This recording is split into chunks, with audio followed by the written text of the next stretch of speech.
The murder of Logan Mwangi. He was just 5 years old. His name was Logan Mwangi, a bright, loving boy with his whole life ahead of him. On the morning of July 31st, 2021, Logan was found dead in a shallow river in Bridgend, Wales. What police uncovered next would shock the entire country, because the people responsible were the ones who were supposed to love him most. Logan Mwangi was born in 2016 to Angharad Williamson and Benjamin Mwangi. He was a happy, smiling child who loved superheroes, especially Spider-Man. But things changed when Angharad began a new relationship with a man named John Cole, a former criminal with a violent past and deeply racist beliefs. Over time, Logan began to change. He was seen with bruises, a broken arm, and even collarbone injuries. In August 2020, Logan was taken to hospital, but doctors didn't raise a safeguarding alert. In early 2021, he was placed on the Child Protection Register, but the abuse continued.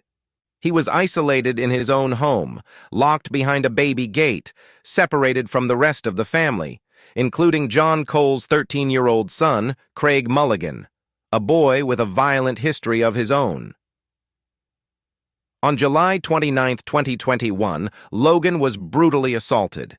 He suffered 56 external injuries, including blunt force trauma to his head, liver, and bowel. In the early hours of July 31st, CCTV caught John Cole carrying Logan's lifeless body out of the house in a blanket. Craig Mulligan followed him. They dumped Logan's body into the River Ogmore.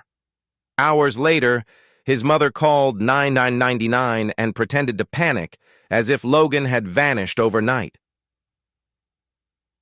Police quickly became suspicious. Logan's injuries didn't match the story they were telling. Texts showed Williamson lying. CCTV exposed Cole and Mulligan carrying the body. And Logan's injuries? Doctors said they were comparable to those seen in high-speed car crashes.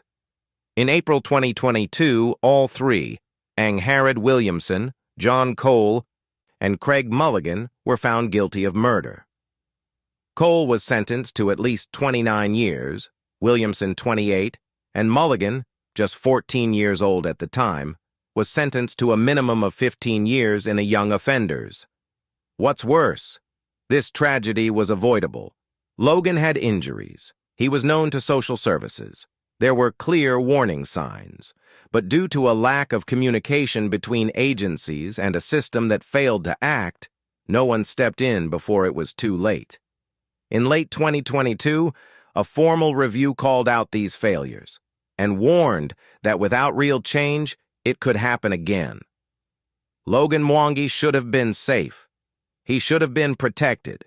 Instead, he became the victim of cruelty, neglect, and silence. May his memory never be forgotten. If you found this story important, subscribe.